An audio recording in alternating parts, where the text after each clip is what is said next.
And it's time to get the eggs, the bacon, the coffee. It's time to get the cereal out. It's time to get the muffins out. It's time to get everything that revolves around breakfast, because you're going to be sharing it with the Brash and the Braves as we're going to get up some extra early, extra initiative to get up this morning, because you're going to click the bell, subscribe, turn on all notifications.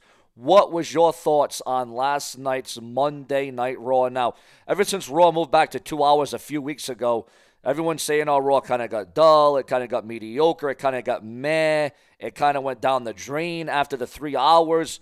After the 3 hour Raw canceled for a little while, because Raw will be going back to 3 hours according to rumors and news and speculation. But I feel last night's Raw, this is my opinion, but again, remember, this show's about you. We put the show in your hands. You guys have all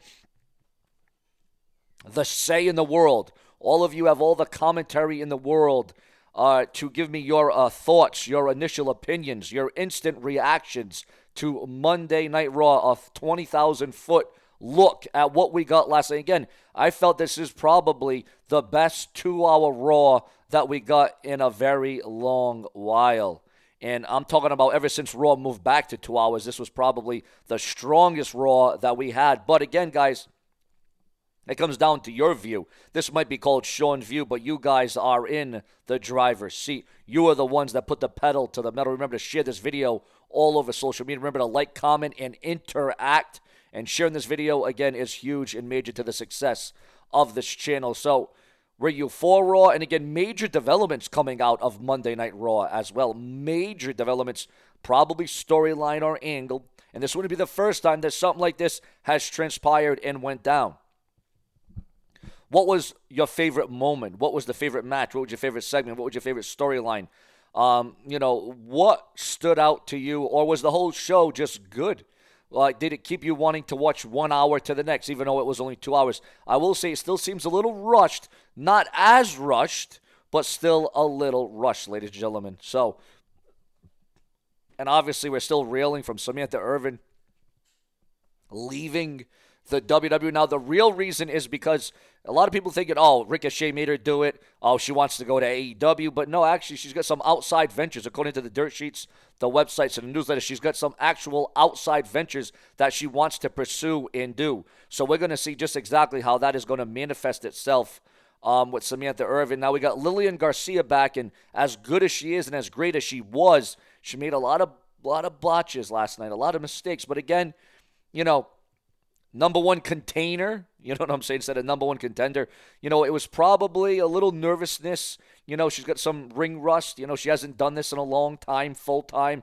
I'm sure she'll get right back into the thick of things. I'm sure she'll, get back that Lillian Garcia that we once knew. And again, listen, she's a lot older than she used to be. She still looks all right, though. She still looks good. And again, I'm sure that was just the pre-match jitters. I'm sure she will be able to overcome that.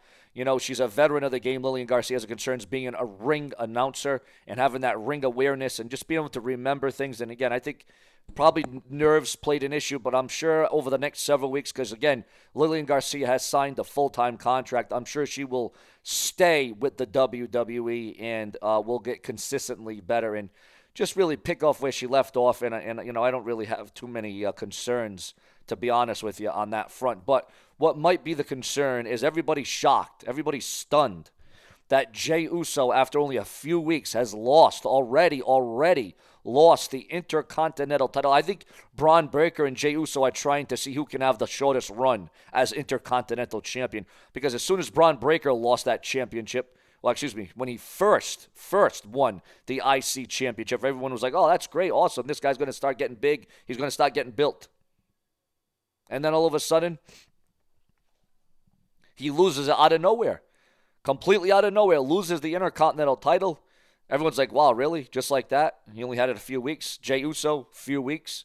And again, I think Jey Uso and Braun Breaker are trying to see, maybe they're swapping the Intercontinental title. Maybe it's like a hot potato, so to speak. We saw this a lot during the Attitude Era, where the WWE title was a hot potato between Austin, between The Undertaker, between The Rock. I mean, the title Triple H. I mean, the title, you'd be lucky if you got a 6-month reign in the Attitude Era.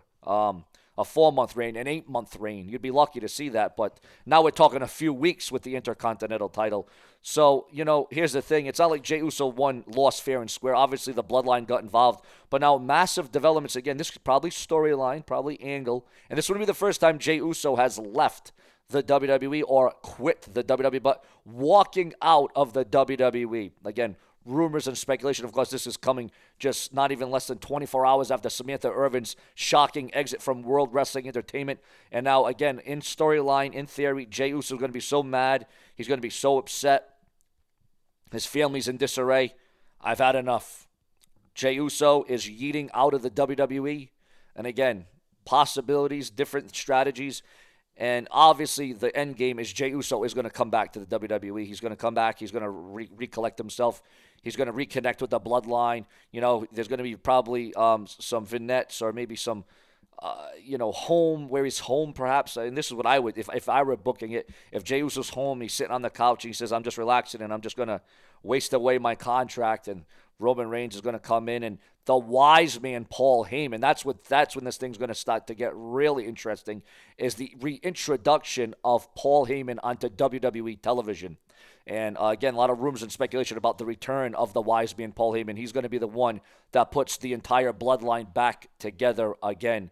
And also, it's going to play into the whole Jey Uso, because the new bloodline with Solo Sikoa claims he was trying to help Jey Uso. He was trying to help Jey Uso retain the Intercontinental Championship, but Jey Uso didn't see it like that. He didn't see it that way, not by a long shot, because it looked like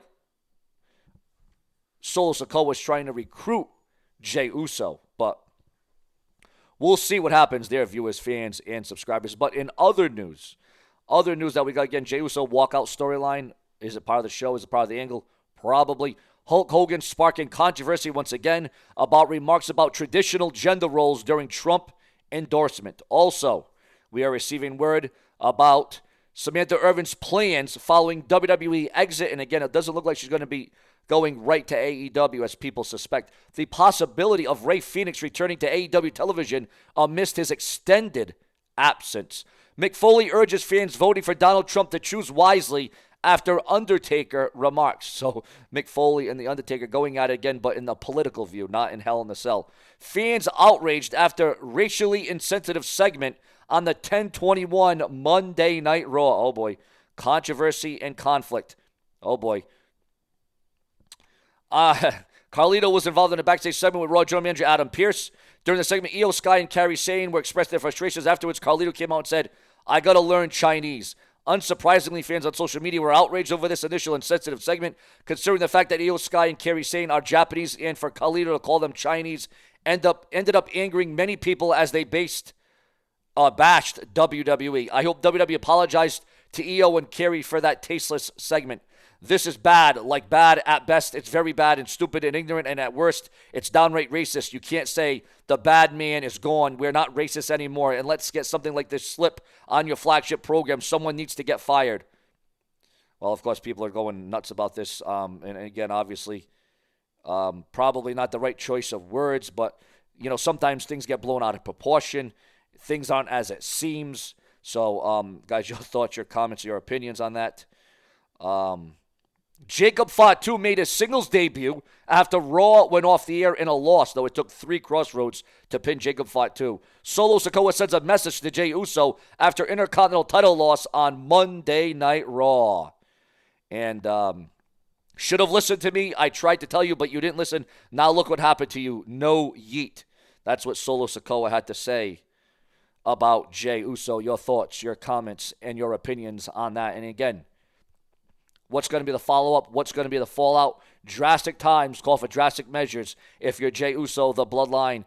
And ladies and gentlemen, we do this multiple times a day. Remember to become a channel member today. It's so crucial, so critical to become a channel member today. And remember, if it's not brash, well, then it's not going to last. Plenty more to come throughout the day, every day, in real time.